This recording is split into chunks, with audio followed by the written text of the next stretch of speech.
وقتی آگاهی شما تغییر میکنه، نیازهای شما تغییر میکنه، امیال شما تغییر میکنه، چیزایی که براتون جالب بودن ممکنه دیگه جالب نباشن. معاشرتایی که شما خیلی حس خوبی تو معاشرت ها داشتین ممکنه دیگه حوصله سربر بشه برای شما. همونایی که خیلی باهاشون حس خوب داشتین ممکنه الان دیگه هیچ افق ذهنی مشترکی با اونها نداشته باشین، اصلا دیالوگی دیگه نداشته باشین، معاشرت دیگه بی‌معنی میشه.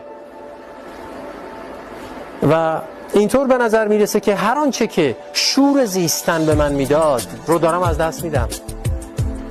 آگاهی درسته که به من کمک میکنه که بتونم زندگیمو بهتر مدیریت کنم، از خیلی از رنجهای بیهوده رها بشم، ولی از طرفی انگار همین آگاهیه منو تبدیل کرده به یه آدمی که دیگه هیچی برام هیچ اهمیت خاصی نداره، همه چی رنگ باخته و شور زیستن رو از من گرفته.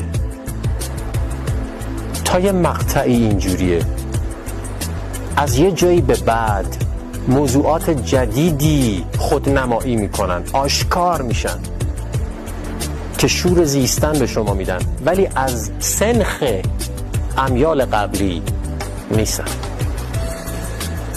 مثلا درک زیبایی شکوفا میشه در درون. درک زیبایی منظورم زیبایی چهره نیست، زیبایی ظاهری منظورم نیست، زیبایی بودن، زیبایی بودن، درک عظمت هستی،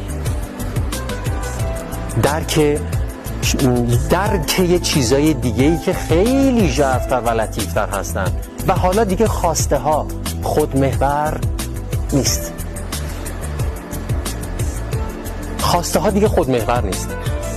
الان دغدغه من، مشکلات من، مسائل مالی من، مسائل خانوادگی من، مسائل اقتصادی مملکت من، مسائل من دیگه مهم نیست.